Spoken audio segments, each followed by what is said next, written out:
시청자 여러분 안녕하십니까. 시사반장의 정신동입니다.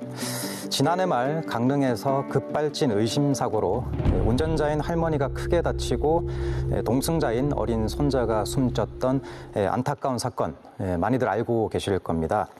급발진 의심사고는 자동차를 운전하는 사람이라면 나에게도 발생될 수 있다는 생각에 많은 공감대를 형성하고 있습니다. 오늘 시사반장에서는 강릉 급발진 의심사고의 입증 책임 논란을 살펴보고 관련 제도 개선 등에 대한 이야기도 나눠보겠습니다. 먼저 패널 소개해드리겠습니다. 민사법 전문가이시죠. 연세대학교 법학전문대학원 소정희 교수 나오셨습니다. 네, 안녕하십니까. 국내 최초 자동차 명장이자 정비 분야에 50년이 넘는 경력을 가지고 계신 박병일 자동차 명장도 함께 하셨습니다. 네, 안녕하세요. 우선 본격적인 논의에 앞서서 도대체 급발진이 무엇인지부터 정리할 필요가 있어 보입니다. 명장님, 자동차 급발진 기술적으로 어떻게 정의할 수 있습니까? 사실 자동차는 운전자 의지와 상관없이 자동차가 엄청난 속도로 궤도를 내면서 돌진하는 거죠. 돌진하는데 그렇게 되면 브레이크가 밟혀야 되는데 운전자가 브레이크에 밟아도 차를 세울 수 없는 차죠. 그러니까 운전자는 가자는 소리만 했는데 그냥 혼자서 더 빨리 가고 기어하면서 또 잘 안 되고 또 시동도 꺼지지 않고 그래서 제어가 안 되는 거예요. 그러니까 운전자의 어떤 의지로 제어가 안 되는 차. 예. 그리고 엄청난 빠른 속도로 가는 차. 그걸 우린 급발진이다 이렇게 얘기하는 거예요. 예, 제어가 되지 않는 현상을 말씀하시는데 자동차 회사들이 대부분 글로벌 기업들입니다. 그렇다면 급발진으로 의심되는 사례도 우리나라에서만 발생될 것 같지는 않은데요. 외국에서도 의심 사례 많이 문제가 되는 편입니까? 그렇죠. 사실 자동차가 1886년도에 가솔린 자동차가 만들어졌거든요. 지금까지 올해까지 137년 동안 됐는데 100년 동안은 사실 급발진이 없었어요. 아예 단어도 없었죠. 근데 이제 자동차가 이제 연비라든가 출력, 배출가스를 줄이기 위해서 기계로는 안 되니까 이제 전자 힘을 빌린 거예요. 그래서 자동차에 센서와 컴퓨터가 장착된 이후부터 오류가 이제 발생이 되는 거예요. 예. 1980년대 처음에 이제 오류가 발생될 때는 모두가 그때는 다 기계였기 때문에 그건 운전가 잘못한 거지 이렇게 했고 모두가 그렇게 공감을 했어요. 그때는 운전하는 사람도 내가 정말 그때 잘못했나? 실수했나? 이렇게 됐는데 90년대 이후로부터 센서와 컴퓨터가 더 많이 장착되면서 이제 독일, 일본, 미국에서부터 시작이 된 거죠. 결국은 사회적인 문제가 되다 보니까 미국 같은 데는 도로 같은 교육에서 실험을 해봤는데 이건 예측하지 못하는 사례들이 많이 발생이 됐고 우리나라는 1999년도에부터 이제 급발이 시작을 했어요. 그래서 지금까지 이제 오고 있는데 99년도에서 2003년도까지는 다 가솔린차 만났어요. 사실은. 예. 디젤차는 급발진 없는 거다. 이렇게 나오다가 근데 2004년부터 급발진 만들어졌단 말이에요. 왜 디젤차는 급발진 생겼지? 라고 했고 또 이제 그다음에 택시가 또 급발진 생겼어요. 그다음에 버스까지 됐는데 결론은 뭐냐면 왜 이렇게 차근차근 됐냐면 그 역사를 보면 자동차에 센서와 컴퓨터가 장착된 이후부터 그러는 거예요. 그러니까 가솔린차에 처음에 센서와 컴퓨터가 장착됐고 그다음에 이제 디젤차가 장착됐고 그다음에 LPG가 장착됐고 그다음에 이제 버스까지 장착이 되다 보니까 요런 역사적으로만 보더라도 자동차에 센서와 컴퓨터가 장착된 이후부터 급발진은 만들어졌다라는 거 아는 거고요. 또 하나 우리가 이제 그동안 우리나라만 비교해봐도 그동안에 급발진의 뉴스에 나왔던 차의 배기량을 보면 대부분 2000cc 이상 차들이에요. 예. 아니면 2000cc 이하 차들은 터보가 달린 차예요. 그러니까 배기량이 작은 차들은 거의 급발진 뉴스가 거의 못 봤을 거예요. 왜 그러냐면 자동차 배기량이 큰 차일수록 센서와 컴퓨터 그런 것들이 더 많이 달린 차, 고급차일수록 더 많이 달린 차 이런 것이 급발진이 많이 만들어졌다는 얘기예요. 예. 이런 거하고 똑같은 것 같아요. 예를 들어서 우리가 핸드폰 하나 갖고 다니고 컴퓨터 갖고 다니면 갑자기 뻥 나는 거예요. 꼼짝도 안 해요. 그럼 우리가 배터리 뺐다 끼면 언제 그랬지? 이렇게 되는 거고 또 컴퓨터가 또 작동을 멈출 때 전원을 뺐다 끼면 정상 작동하잖아요. 예. 다시 재현 안 되죠. 이런 거 똑같아요. 그렇다면 왜 고급차일수록 급발진이 많이 발생되느냐? 바로 스마트폰 같은 컴퓨터가 더 많이 달렸다는 거죠. 그러다 보니까 그런 것이 많이 달릴 수 있도록 확률이 높았던 거고 그런 차일수록 결국은 그렇게 고급차인데도 운전자 의지와 상관없이 이상현상이 많이 발생됐다. 이렇게 보는 겁니다. 예. 명장님께서 그 강릉 자동차 급발진 의심 사고가 난 뒤에 직접 강릉을 방문하셨다고 전해 들었습니다. 사고 난 현장하고 혹시 그 자동차 확인해 보셨는지 어떤 상황이었습니까? 네, 그 차의 블랙박스라든가 CCTV 영상을 보면 저거는 너무 흔적이 뚜렷한 거예요. 급발진하는 의심이 너무 갔고 그때 마침 또 MBC에서도 연락이 와서 제가 한번 현장을 봤죠. 그때 봤는데 그때 거리라든가 또 도로 조건 절대 운전자가 운전을 허투루 할 때가 아니에요. 그리고 밟을 때도 아니었고요. 그다음에 그 CCTV나 블랙박스 영상 뭐 뒤에서 흰 연기가 나와요. 차가 출발할 때. 흰 연기가 났다는 얘기는 자동차가 정상적인 게 아니라는 거죠. 흰 연기가 난다는 얘기는 엔진에 결국 엔진 오일이 많이 들어갔거나 엔진 오일 연료하고 섞였거나 아니면 이제 냉각수가 들어가서 흰 연기가 나는 거예요. 예. 그러면 차가 정상적인 차가 아니라는 거죠. 또 하나 그 영상을 보게 되면 차가 출발할 때 엄청난 흰 연기를 나면서 앞으로 갈 때 뒤에 머플러에서 물처럼 뭔가 액체가 쏟아지는 게 도로에 깔려요. 예. 네, 그런 거 봤을 때 역시 정상적인 차에서 달리는 데 차에서 액체 같은 것이 도로에 깔릴 정도로 쏟아질 이유는 없죠. 그렇기 때문에 이 두 가지 현상, 그러니까 흰 연기가 나는 현상, 그다음에 머플러에서 액체 같은 것이 두세 번 쏟아지는 거 보면 예. 그리고 엄청난 속도로 가고 끝에까지 제어가 안 되는 거 보면 아, 이거는 거의 급발진이라는 생각이 들어서 제가 현장을 진짜 어떻게 돼 있는 구조길래 왜 운전자가 제어를 못했을까 궁금하기도 했고 확인하고 싶어서 제가 한번 현장을 방문했습니다. 예, 지금 전해진 바에 따르면 강릉 급발진 의심사고 피해자 유족분들이 자동차 제조사를 대상으로 소송을 제기했고 첫 재판이 지난 5월 23일 춘천지방법원 강릉지원에서 열렸다고 합니다. 서 교수님, 이번 사건에서의 주요 쟁점으로는 어떤 것들이 있습니까? 네, 전형적인 제조물 책임에 대해서 3조의 손해배상 청구를 한 사건인데요. 잘 아시다시피 제조물에 결함이 있어야 이제 손해배상을 받을 수 있는데 급발진 사고, 소위 명장님께서 말씀하신 것처럼 의도하지 않은 급가속이 일어났고 그게 의심되는 상황에서 자동차의 결함이다. 라고 하는 것을 주장해서 손해배상을 청구하는데요. 일반적으로 제조사의 제조물 책임을 주장할 때는 그냥 제조물의 결함이라고 해서 좀 구체적이지 않고 통상적이거나 일반적으로 주장하는데요. 이번 사건에서 원고의 소송 대리인 측에서는 제조상의 결함, 그렇게 전자장치의 작동이 되지 않았다라고 하는 제조상의 결함과 그리고 제어장치 등에 관련된 미설계, 그러니까 설계하지 않았다라고 하는 설계상의 결함까지 구체적으로 설시하면서 소송을 진행했다는 측면에서 결함을 어떻게든지 간에 증명하려고 하는 의지를 소송에서 좀 보였다고 생각하고요. 예. 손해배상 액수야 뭐 청구인에 따라서 조금 달라지긴 하지만 안타깝게도 운전자는 살고 동승했던 손자가 죽음으로 인해서 운전자 측만 아니라 유가족에게도 많은 슬픔을 안겼던 사안이기 때문에 세상에 이제 사회적으로 귀추가 주목되는 사안이라고 생각이 됩니다. 이 사건을 전제로 해서 또 입법의 촉구까지 일어났다는 측면까지도 고려해볼 만한 사건이라고 생각됩니다. 예, 이번 사고인 경우에는 소위 EDR이라고 불리는 사고 기록 장치가 과연 믿을 만한 것인가 하는 전문가들의 목소리가 있다고 합니다. 위원장님, 바로 이 사고 기록 장치 어떤 장치입니까? 이 사고 기록 장치가 바로 EDR이 이거예요. 근데 이제 한마디로 비행기로 말하면 블랙박스죠. 비행기가 만약에 사고가 나서 추락하게 되면 블랙박스 수거해서 자동차가 비행기가 어떻게 해서 추락했는지 그 원인을 분석하는 거잖아요. 근데 이제 비행기의 블랙박스는 시간을 많이 축적을 했기 때문에 그걸 충분하게 이렇게 확인할 수가 있는데 자동차의 EDR 장치 블랙박스는 사실 사고 전후에 5초밖에 기록이 안 돼요. 그러다 보니까 이게 소비자 입장에서 그걸 증명하기가 데이터가 나왔다 하더라도 메이커가 지금 빠져나갈 수 있는, 메이커가 소명할 수 있는 기회가 너무 많고요. 소비자가 주장할 수 있는 것들이 너무 부족한 것들이 사실이죠. 예, 그 말씀하신 것처럼 이 사고 기록 장치를 토대로 해서 지금 현재 국립과학수사연구원이 네. 이것을 분석한 다음에 차량 결함이 확인되지 않는다라는 취지로 경찰에 말했다고 합니다. 위원장님 말씀하신 것처럼 이 EDR 기록 시간이 5초밖에 되지 않는데요. 이게 비전문가적인 시각에서 보더라도 이 기록 시간이 지나치게 짧다라는 그런 네. 생각이 드는데 5초로 차량 결함을 확인할 수 있다면 어디까지 확인할 수 있는 것이고 또 못하는 범위가 있다면 어떤 것은 우리가 또 놓치고 있는 겁니까?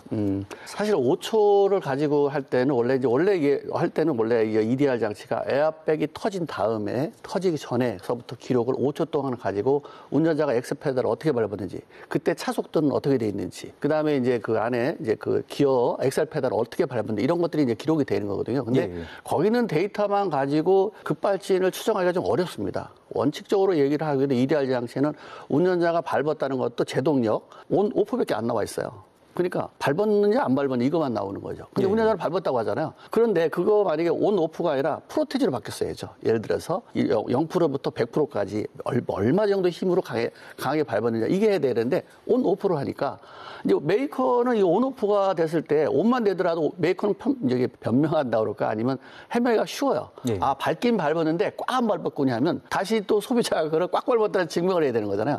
이런 부분이 많이 나오니까 이제 메이커에서 이제는 이제 그런 여론이 많아오니까 이제는 온오프가 아니라 뭐 프로테주로 바꾸겠다라는 얘기까지 나온 것 같습니다. 예, 알겠습니다. 교수님, 해외 다른 국가들도 이 EDR이라고 불리는 자동 사고 기록 장치, 이 저장 시간이 뭐 모두 다 5초인 건지 아니면 좀 더 길게 저장하도록 하는 국가는 없는지 좀 확인 부탁드립니다. 일반적으로 자동차의 주요 산업 국가들은 5초로 하는 것 같습니다. 독일도 5초로 하고 있고요. 미국도 5초로 하고 있고요. 그래서 얼마 전에 미국도 작년이었죠. NHTSA, 그러니까 미국 고속도로 교통안전국에서 2Hz 5초를 10Hz 20초로 연장하겠다라고 하는 입법 예고를 했습니다. 그래서 작년 8월 22일까지 이익단체 등이나 의견서를 제출하라고 했었고요. 아마 그때 입법 예고를 할 때 올해죠. 2023년 9월 1일자 발효하겠다라고 해서 시작을 했습니다. 근데 미국의 입법 예고가 잘 아시다시피 수정도 많이 되고요. 예. 변경도 자주 되기 때문에 어떻게 될 것인지는 좀 지켜봐야 되는데 그 의견서를 제출했던 이익단체 중에 한 군데 이익단체가 강하게 찬성을 하긴 합니다. 어떤 이익단체였냐면요. 미국 보험협회죠. 미국 보험협회는 당연히 예전부터 했어야 될 일을 지금 하고 있으니까 적극적으로 찬성하고요. 근데 반대 단체가 상당히 많습니다. 근데 반대 단체의 논리가 무엇이냐면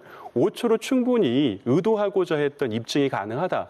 이렇게 주장하고 있고요. 또 하나 20초로 연장하게 되면 개인정보 보호 등에 대한 이슈하고 충돌될 수 있다. 결과적으로 5초만으로 충분히 목적을 달성하는데 20초로 연장했었을 때 충돌되는 이익들, 그러니까 개인정보 보호에 대한 문제가 있다는 것을 강하게 주장합니다. 개인적으로 제가 궁금한 건 EDR 장치에 도대체 무엇이 기록되길래 개인정보에 대한 문제를 제기했는지가 좀 궁금했던 부분이고요. 저는 이제 기능에 대한 측면에서 잘 모르기 때문에 실질적으로 EDR 장치의 시점 자체가 5초에서 20초로 늘어났었을 때 개인정보의 침해가 어떤 식으로 발생할 것인지에 대한 것만 정확하게 좀 지적을 한다면 미국에서의 반대 논리도 좀 설득력을 좀 잃어버리지 않을까라는 생각을 하고 있습니다. 예. 제가 봤을 때 그 개인보호라는 얘기는 안 맞는 것 같습니다. 그 메이커에서 어떤 근거를 가지고 하는지 몰라도 거기 있는 데이터는 개인적인 정보가 하나도 없어요. 그냥 운전자가 운전하는 때 자동차의 상태를 가는 거지 개인정보에 뭐 사진 시키거나 뭐 이런 거가 아니거든요.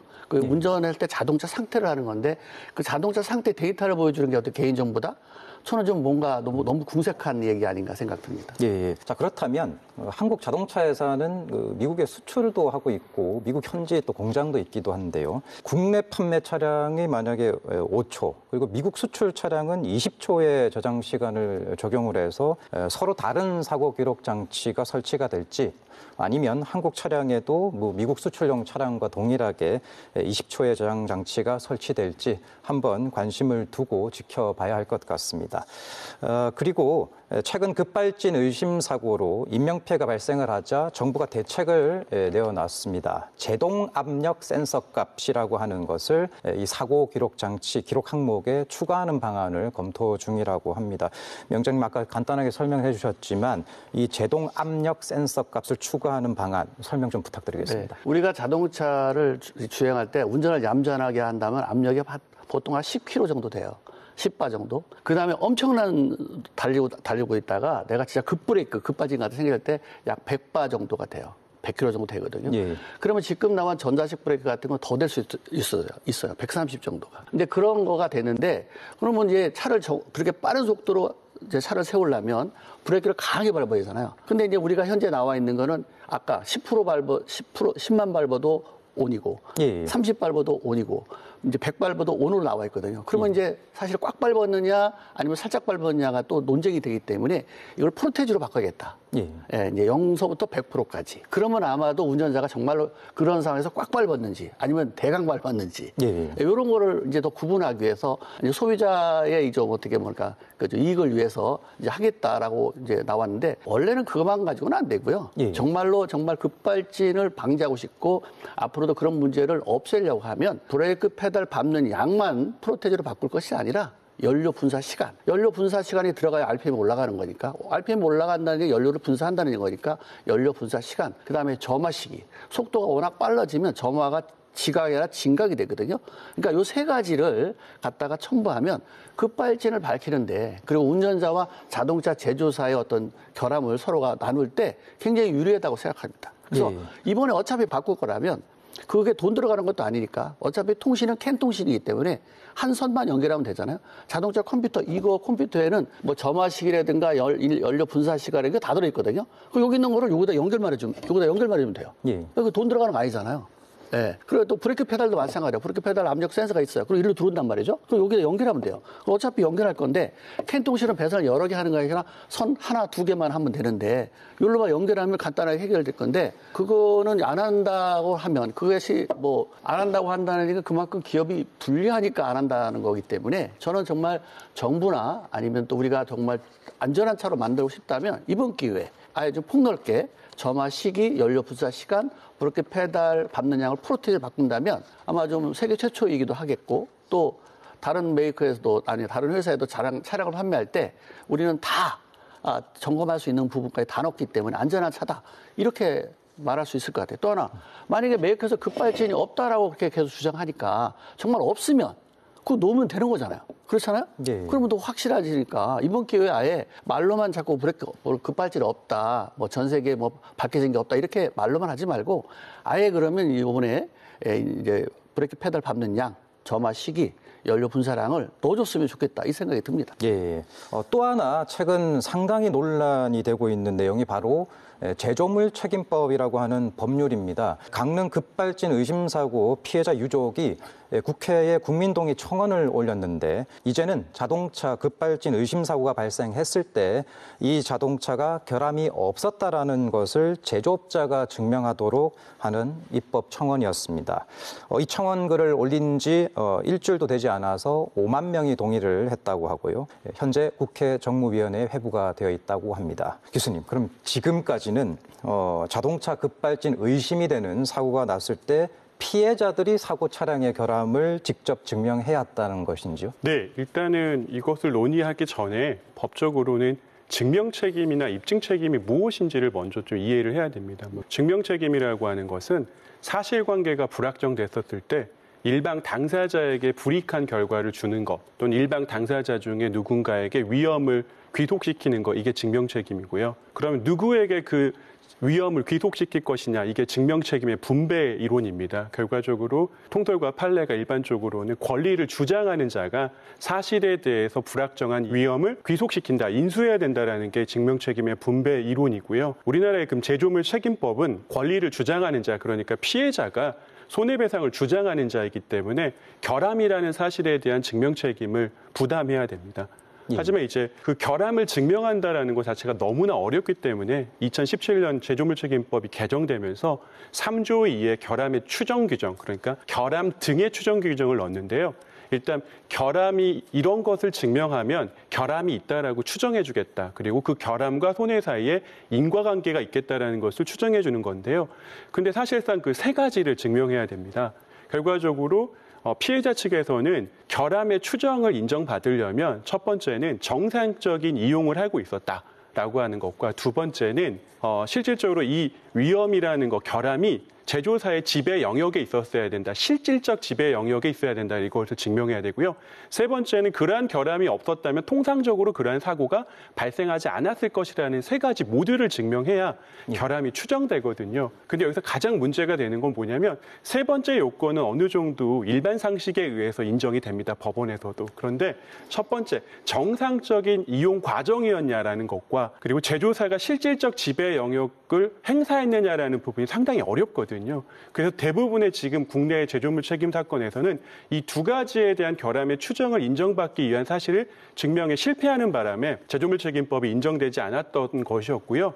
그렇기 때문에 최근에 그 입법 청원부터 시작해서 정우택 의원 그리고 박용진 의원 등이 지금 개정안을 제출한 게 뭐냐면은 그렇다면 결함에 대한 추정 규정을 없애고 결함에 대한 입증 책임을 피해자가 아니라 제조사에 전환하자라고 하는 게 개정안이고요. 개정의 목적은 대부분 이제 피해자에 대한 입증 책임의 부담을 덜어주고 고도의 기술을 갖추고 있는 제조사가 오히려 결함이 없었다라는 것을 증명하는 게 더 쉬우니까 이렇게 개정하자는 내용인데요. 개정의 내용의 모습은 조금 다릅니다. 자동차 급발진 사고만을 전제로 해서 증명 책임을 전환하자라는 개정안과 아니다. 자동차뿐만 아니라 고도의 기술력이 필요한 제조물에는 입증 책임, 증명 책임을 제조사에게 전환하자라고 하는 것으로 하는 방법론의 차이는 있지만 고도의 기술 산업에서 입증 책임을 여전히 피해자에게 부담시키는 것 자체가 문제 있다라는 거 공감대가 형성이 된 것 같고요. 그래서 입법 개정안들이 이런 사건에서는 또는 특수한 제조물의 경우에는 증명 책임을 전환하자라는 개정안을 제출했다라고 보시면 될 것 같습니다. 예. 최근에 또 허영 의원도 제출했더라고요. 네.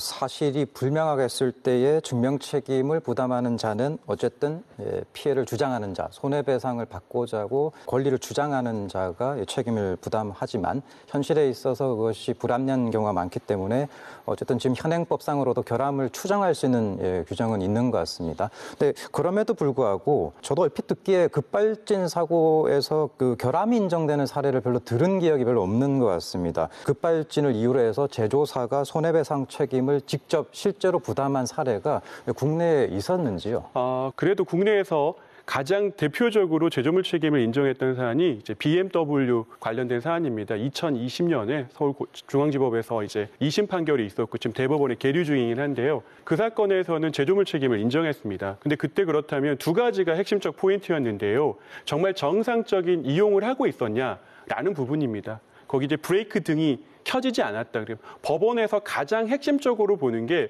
브레이크 등이 켜졌냐, 브레이크를 밟았냐가 정상적인 이용을 하고 있느냐라는 핵심적인 판단의 기준 요소인데요. 그 사건에서도 브레이크 등이 켜졌다는 걸 증명하지 못했지만 그 법원에서는 급가속에 있었을 때는 브레이크를 못 밟을 수도 있다. 너무 딱딱해서 못 밟을 수도 있다. 그런데 그 사실 말고 갓길로 상당히 속도를 낼 수밖에 없었고 순간 속도가 200km를 넘어갔었고 비상 깜빡이를 켜면서 주변의 차량들에게 경적을 울리면서 조심해라고 했다면 정황상 이런 경우에는 정상적인 이용을 했다, 운행을 했다라고 하는 것을 인정할 수 있다라는 식으로 그 법원에서는 자유심증주의가 적용되긴 하지만 지금 원고 측에서 피해자 측에서 제출한 이러한 사실들을 종합해보면 이러한 경우에는 정상 운행 과정에서 의도하지 않았던 급가속이 일어났다고 충분히 볼 수 있다라고 해서 제조물 책임을 인정했습니다. 대법원의 계류 중이기 때문에 어떤 결과가 일어날지 모르겠지만 인정이 된 케이스를 찾아볼 수 있고요. 가장 국내에서 많이 문제됐던 사안이 부산에서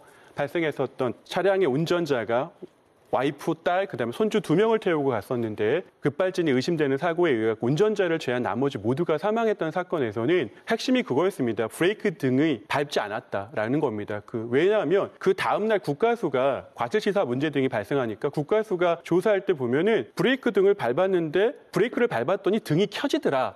이런 결과가 있었었는데 사고 당시에 브레이크 등이 켜졌다라는 것을 증명을 못합니다. 그러니까 피해자 측에서 정상적인 운행을 하고 있다라는 것을 증명하려면 결함의 추정을 통해 갖고 추정받으려면 정상적으로 운영했다라는 것을 위해서 제시해야 될 자료 중에 브레이크를 밟았다라고 하는 자료를 제출하는 게 일반적인데 그 사안에서는 브레이크 등이 켜지지 않았다라는 것을 주목합니다. 법원에서는. 그러니까 그렇게 급가속이 됐다면 브레이크를 밟았어야 되는 건데 브레이크를 밟았다라고 하는 것을 증명하지 못했고 두 번째는 아까 말씀드렸던 제조사의 지배 영역에 있어야 되는데 아쉽게도 이 사건 차량 자체를 사감정을 맡겨버립니다. 결과적으로 이 차량 자체에 대한 감정을 한다고 하면서 분해가 돼버립니다. 이미 사고 당시에 차량이 보존되지 않고 감정 업체에 맡겨서 분해가 돼버리고 그래서 제조에 문제가 있었다라고 하는 것을 감정 결과가 일어났는데 법원에서는 사감정을 했기 때문에 제조사의 지배 영역이었는 것을 벗어났는지 제조사의 지배 영역 안에 있는지를 평가하기가 어렵다. 그러니까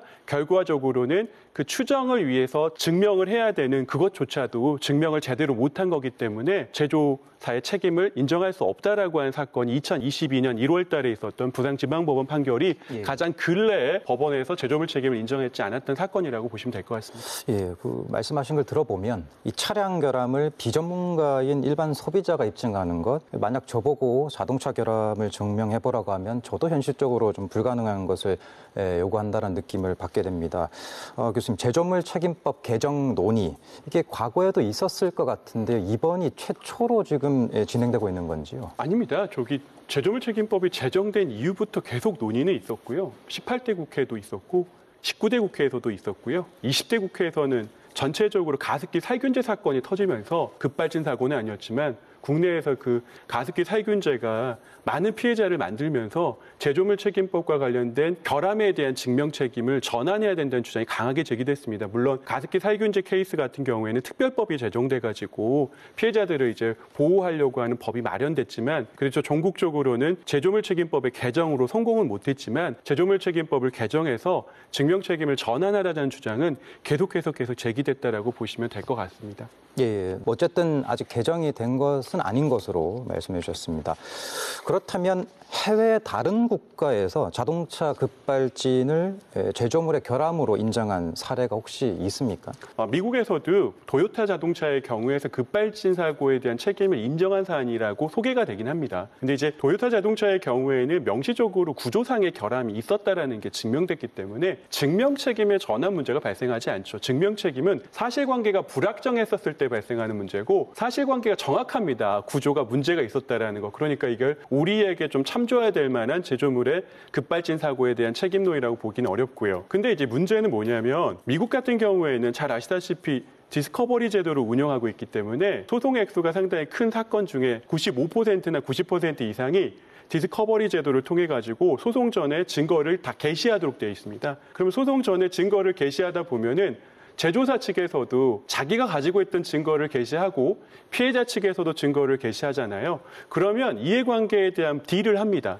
그러면 그중에 5% 정도가 정식 재판으로 가고 95% 정도가 화해나 아니면 협의를 통해서 법정 밖에서 끝나버리거든요. 그러니까 법원의 판단을 기대하기는 어렵고, 특히 제조물 책임 소송은 제조사가 법원에서 지는 것을 상당히 싫어하기 때문에 대부분이 재판 외에서, 그러니까 법정 밖에서 화해 등을 통해서 해결해버리기 때문에 사건은 되게 많았지만 법원의 판결을 통해 가지고 급발진 사고의 제조물 책임을 인정한 사안을 찾아보기는 상당히 어렵다라는 말씀을 드리고 싶습니다. 예, 알겠습니다. 위원장님, 사실 원인이 명확하게 나오면 자동차 제조회사에게도 이익이 될 것 같고 또 피해자 구제를 위해서도 상당한 그 도움이 될 것으로 보입니다. 개인적으로 생각하시기에 급발진 사고 원인을 정확하게 규명하는 데 필요한 내용들에 대해서 한 번 더 설명 부탁드리겠습니다. 지금 우리나라에서 자동차 부품이 이제 그 점검하는 방법 자체를 좀 바꿀 필요가 있어요. 왜냐면 요새는 자동차가 예전에는 자동차 한 대 만드는데 부품이 2만에서 2만 5천 개 정도밖에 안 되는데 지금은 3만에서 3만 5천 개거든요. 부품이 이렇게 많아진 거는 편의장치 같은 게 많아지면서 이 전자부품들이 많아졌다는 얘기예요. 근데 이 전자부품이 사실은 기계는 거짓말 하지 않지만 이 전자부품들은 환경에 따라서 거짓말해요. 금방 작동했다고도 안 되고. 우리 핸드폰이나 이제 컴퓨터처럼 똑같이. 예. 그런데 그럼 여기 있는 부품을 이거 하나하나 다 점검을 한다는 자체가 어렵잖아요. 그렇기 때문에 메이커는 샘플링 검사를 합니다. 그러니까 이제 우리가 사람으로 따지면 이거 비슷한 것 같아요. 만약에 10,000명을 오라고 그래요. 건강진단하겠다. 그리고 그중에서 한 3-4명만 뽑아가지고 건강진단해요. 3명만. 그 다음에 3명이 건강하면 다 집에 가세요. 건강합니다. 이렇게 말하면 이 건강진단이 올바른 건강진단을 볼 수 없는 것처럼 자동차 여기 있는 부품 같은 것도 하나하나 검사를 안 하고 샘플링 검사합니다. 그러니까 몇 개 뽑아가지고 이상 없으면 그거 가지고 그냥 제조하는 거예요.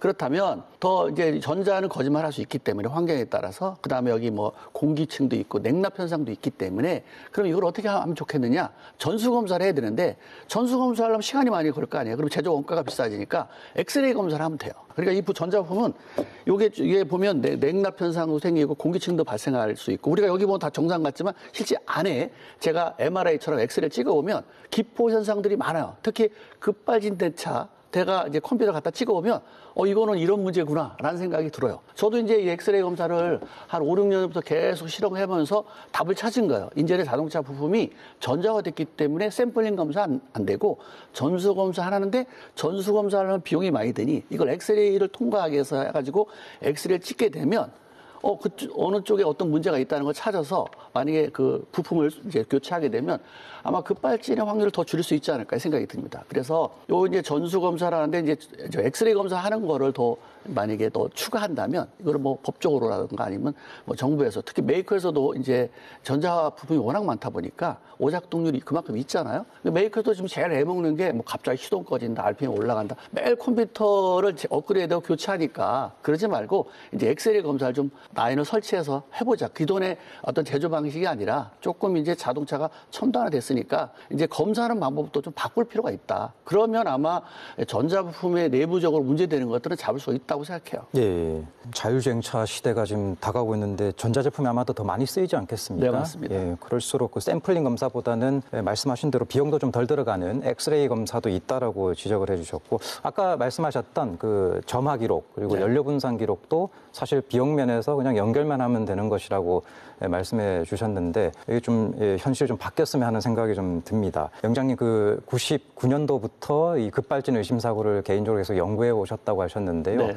그 뭐 객관적인 데이터는 없겠지만 한 해에 대략 이 의심되는 급발진 사고가 몇 건 정도 발생들이라고. 사실 공식적으로 이제 그 사고 나서 정말 의심이 깊게 난 게 지금까지 한 200건 정도 되고 1년에 한 30건 아니 한 40건 정도 되거든요. 그런데 이제 그거는 정말로 너무 이 강릉 사건처럼 너무 억울하고 이거 급발진 같아라고 해서 접수된 게 한 200건, 그다음에 1년에 한 40건 정도 되는데, 실제로 보면 뭐 법적으로 자기가 대응하기 어렵고 기술적으로 대응하기 어려우니까 포기한 사람이 사실 더 많죠. 그러면 뭐 사실 그거 한 10배 아니라 100배 정도 된다고 봐요. 왜냐하면 저희 같이 이제 샵을 하는 입장에서도 수시로 보거든요. 그런데 이제 고객이 뭐 맨날 해봐야 계란으로 바위치기니까 뭐 해봐야 안 되니까 자기가 그냥 포기하고 보험 처리하고 말아요. 예. 네. 아마 드러나지 않은 그런 사건들이 좀 더 많을 것이다라고 추적해 주셨습니다. 시청자분들께서 많은 경우에 운전을 직접 하시는 분들이 많이 계실 텐데요. 이 운전자라면 만약 그 일이 나에게 닥쳤을 때 도대체 어떻게 대응해야 되는 것인지 고민이 많으실 것 같습니다. 특히 강릉에서 일어난 사고도 급발진 의심 사고라고 불리는 이런 사고들을 보면 차량 속도가 갑자기 급속도로 상승을 하는 그런 현상이 나타나고 있는데요.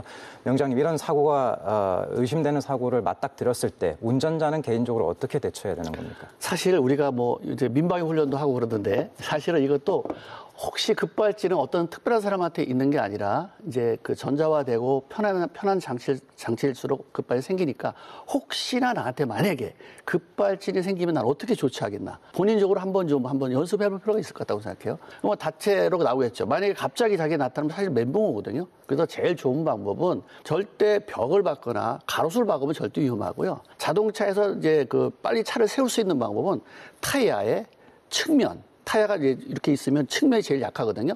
어떤 인도브를 갖다 부딪히면서 슬며시 갖다 대면 닳잖아, 이렇게 돌아가면. 빨리 돌아가니까. 그럼 펑크가 나게 되면 차를 세울 수 있는 방법이 하나 있어요. 그 다음에 그렇지 않다면, 그런 것도 아니고 가쪽도 안 되고 중간에 있다라고 했을 때 제일 좋은 건 뭘까요? 자동차는 안전조절하는 게 있어요. 또 충격을 흡수하는 능력들이 있거든요. 그러면 앞에 차한테 좀 미안한데 자기 차와 등급 비슷한 차 가서 좀 받아주면, 그러면 이제 충격을 서로 흡수할 수 있기 때문에 크게 더 이상 진행되는 걸 막을 수가 있겠죠. 예, 어쨌든 차량을 세우기 위해서 타이어 측면을 조금 이용하는 것이 가장 적절하다고 좀 얘기를 해주셨습니다. 예, 교수님, 마지막으로 급발진 의심 사고에 대한 법률 개정과 관련해서 한 말씀 부탁드리겠습니다. 네, 저기 아까 18대 박선숙 의원도 있었고 19대 김관영 의원도 이렇게 제조물책임법 개정안을 냈었고요. 입증 책임 전환하는 것으로요. 근데 종국적으로 저는 2017년 제조물책임법 개정이 실패했다라고 판단을 합니다. 왜냐하면 그 법이 없었을 때도 대법원은 소위 말하는 입증 책임을 완화하려고 하는 법리를 만들었거든요. 그러니까 입법으로 이런 걸 못 만들었으니까 내가 그 현행법의 테두리 안에서 소비자 또는 피해자를 보호하기 위해서 입증 책임 완화 법리를 이미 운용해 왔거든요. 근데 기껏 2017년 제조물책임법 개정이 명문 규정이 그렇게 세 가지가 딱 명확하게 박혀 있거든요. 정상적인 운영을 해야 되고 제조사의 실질적인 지배 영역에 있어야 되고, 그러한 결함이 없다면 그러한 손해가 발생하지 않았을 것이다라는 그 규정이 딱 박혀 있으니까 법원에서 그 규정에서 벗어나기가 좀 어렵거든요. 그 규정이 없을 때도 그 정도는 법원에서 유권 해석을 통해서 피해자 측을 보호해줬었는데, 기껏 2017년 제조물책임법 개정이 종래의 그 판례 법리를 그대로 수용한 것에 불과했다. 이게 좀 안타깝다라고 저는 생각을 합니다. 그래서 지금의 이제 개정안들이 나왔을 때 입증 책임의 전환이라고 하는 것 자체에 대해서 가장 큰 거부감이, 제조물책임법과 같은 법에 다수의 나라들이 입증 책임의 전환을 명문화한 나라들은 거의 없거든요. 결과적으로 이게 되게 부담스럽다라는 거예요. 대부분의 그 입법 평가들이요. 결과적으로 그러면 미국 같은 나라만 해도 입증 책임의 완화 법리가 우리나라처럼 이렇게 엄격하지 않아요. 우리나라는 제조물 책임법이 2017년 개정할 때 완화라고 하는 규정을 위해서 입증 책임을 완화했다. 그 결함의 추정 규정을 뒀는데 소위 말해서 앞문을 열어주고 뒷문을 닫아버린 격이었거든요. 추정 규정을 만들어놨다면 좀 쉽게 그러한 사실들을 증명하면 추정이 인정되게 해야 되는데 그러한 사실을 증명하는 게 어려워요. 그러니까 앞문 열고 뒷문 닫아버린 격의 입법을 개정했다라고 하는 생각이 들고요. 그래서 지금까지 입증 책임 완화 법리에 대한 실패라는 것을 평가를 다 하는 것 같아요. 입증 책임을 부담하는 피해자 측에서 결함의 추정 규정을 통해서 보호받기 어렵다. 그러니까 입증 책임을 전환하는 규정이 필요하다. 이렇게 계속 주장하는 것 같아요. 근데 이제 제 생각은 입증 책임에 대한 완화를 규정하더라도 다수의 나라에서 피해자 보호가 사실상 되고 있는 나라들이 있거든요. 그러니까 운용의 법리를 어떻게 할 거냐에 대한 문제라서 결과적으로 입증 책임의 전환이 강한 거부감이 있다면 현재 그 3조 2 결함의 추정 규정이라고 하는 조항을 손볼 필요는 있습니다. 결과적으로 어떻게 손봐야 되느냐? 어느 정도 피해자가 증명할 수 있는 내용만 증명하면 결함은 추정된다라는 식으로 개정이 돼야 된다는 생각을 하고 있고요. 두 번째, 결과적으로 지금은 저희가 제조사를 상대로 하는 피해자층은 정보의 열의적 지위가 있죠. 정보의 비대칭성이 명확하게 있습니다. 피해자 측에서는 제조사가 가지고 있는 정보를 인수를 하거나 수집을 해야만이 증명을 할 수 있는 내용들이 상당히 많거든요. 근데 우리나라 경우에는 소송 전 증거 개시 제도라고 하는 소위 말하는 디스커버리 제도가 명확하게 인정되지 않거든요. 그러니까 정보의 열의에 있는 피해자 측에서 제조사가 가지고 있는 정보를 입수해야만이 예컨대 이미 외국에서는 리콜 조치를 했었다. 이 자동차에 결함이 있어서 국내에서는 알려지지 않았지만 외국에서는 이미 리콜 조치가 있었다라고 하는 그런 정보, 핵심적인 정보겠죠. 아니면 이미 결함이 주장돼가지고 피해가 발생했지만 아까 명장님께서도 말씀하신 것처럼 소비자들은 이걸 입증하는 게 부담되기 때문에 재판을 포기하는 경우가 많고 보험 처리만 하는 경우가 있거든요. 이거를 어떻게 보면 합리적 무관심을 이용했다라고 보거든요. 소송을 하는 게 더 가혹스러워요. 트라우마가 생길 수도 있고 그 오랜 시간 동안 내가 이 피해로부터 발생한 것을 또 기억하기도 싫고 내가 이 증명 책임을 해야 되는 과정에서 마치 내가 거짓말을 하는 것 같은 그게 노출되는 게 싫으면 소위 이런 것들에 관심을 안 두는 합리적 무관심을 가진 게 맞다라고 해서 소송을 포기하는 경우가 많거든요. 결과적으로 이걸 종합적으로 고려해 본다라고 한다면 이러한 정보의 비대칭성을 고려해서 민사소송법 개정 지금 안 되고 있지만 최근에 민사소송법 개정안이 올라갔거든요. 문서 제출 명령을 실질적으로 운용할 수 있도록 해서 상대방이 가지고 있는 정보들을 피해자 측에서 확인할 수 있도록 해야 된다. 이런 식의 그 민사소송법 개정과 연동돼야지만이 제조물 책임법에서 피해자의 실질적 구제가 가능할 거라고 생각을 하고요. 만약 국민의 공감대가 이렇게 고도의 집약적인 기술이 수반되는 제조물에 대해서 증명 책임을 특정 산업에 대해서 또는 특정 제품에 대해서 증명 책임을 전환한다라고 하는 공감대가 형성되고 법적으로 우리나라의 민사소송법 제도에 보완이 안 된다면 선발적으로라도 이러한 사건을 위해서 증명 책임 전환론이 받아들일 수 있도록 하는 공감대 형성은 어느 정도 됐다. 이게 이제 아니라고 한다면 이제 법원에서 최소한 증명 책임의 완화 법리의 취지에 맞게 결함의 추정 규정의 운용을 좀 더 폭넓게 하면서 피해자 측을 보호하기 위해서 해석론을 전개하는 게 필요하지 않을까 이런 생각을 해보고 있습니다. 예, 2017년도 그 가습기 살균제 사건 때문에 개정됐었던 그 법을 좀 아쉽다고 말씀을 해주시면서 입증 책임 전환이 혹시 안 되더라도 입증하고 싶어도 입증을 실제로 할 수가 없는 이 소비자들을 위해서 제조회사가 각종 자료들을 증거들을 좀 공개하도록 하는 그런 제도, 또 자동차 이외의 첨단 제품에도 이런 소비자 보호를 위한 어떤 확대 방안이 좀 필요하지 않나라는 말씀을 해주셨고요. 명장님께서도 마지막 한 말씀 부탁드리겠습니다. 네, 사실은 아까 그 부산 산타페 사건 급발진됐을 때 결국은 뭐 이렇게 메이커가 아니라 사기업에서 했기 때문에 그걸 인증 못하겠다라고 하는 거는 그것도 어떻게 변명이에요. 원래는 국과수에서 먼저 점검을 했어요. 석 달 동안. 정말 이상 없다. 자동차는 운전자 결함이지 자동차 결함 없다. 밖에 나온 거예요.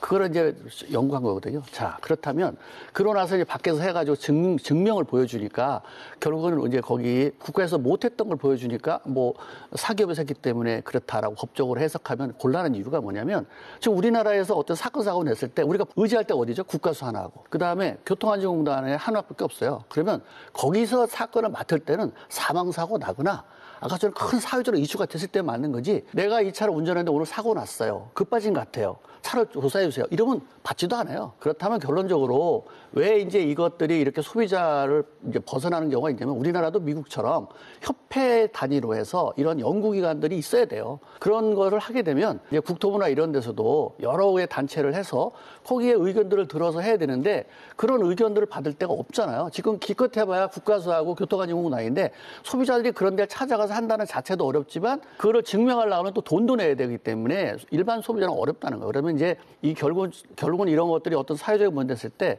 이런 기준 협회들이 있잖아요. 그럼 뭐 자동차 정비조합도 있고 이런 협회들을 해서 그런 연구단체를 만들어서 소비자 이렇게 과학적으로 풀어서 하는 방법. 그걸 이제 국토부나 이제 관련된 단체들이 이제 법무나 좀 이렇게 적극적으로 후원해서 해주면 되지 않을까. 단 거기 있는 것들은 말이 뭐 다른 데서 후원 받는 것보다도 이제 일반 소비자들 개인들한테 받아서 하게 되면 또 공익처럼 할 수 있잖아요. 그래서 요새 뉴스 하는 것들도 뭐 돈 안 받고 소비자가 참여해서 하는 뉴스도 생겼던데 광고 안 받으니까 그런 단체들이 생겼다면 좋겠다는 생각이 좀 듭니다. 개인적으로. 예.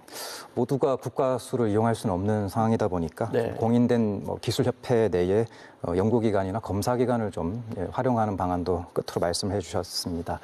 예, 두 분 함께 해주셔서 감사드립니다. 자동차들이 점점 첨단화되면서 제조물 책임법 개정에 대한 시민들의 목소리도 높아지고 있습니다. 이제 곧 자율주행차 시대가 열린다는 기대도 있는데 그만큼 안전한 자동차 생산에 대해서 제조업자들의 주의가 필요해 보입니다. 단기적인 이슈에 그치지 않고 국회는 법을 어떻게 보완할 것인지 적극적으로 논의해야 할 것 같습니다. 시사반장 오늘 여기까지입니다. 감사합니다.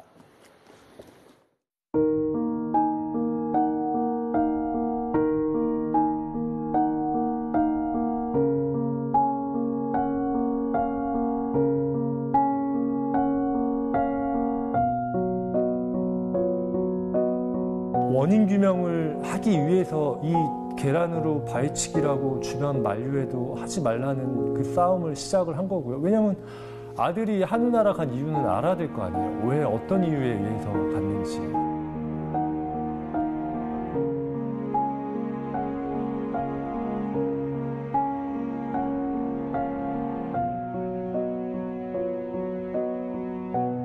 증명해야 되는 자료들을 만들려면 어쨌든 사고가 났었던 장소를 계속 가봐야 되고 계속 그 과정을 계속 수십 번 수차례 되뇌어야 되기 때문에 그 자체가 정말 고통인 거죠, 사실.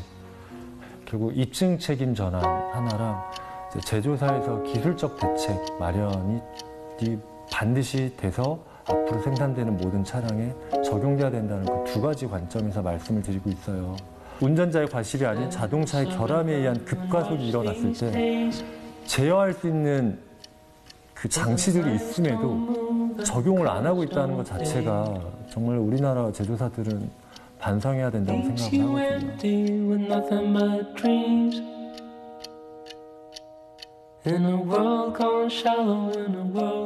하거든요.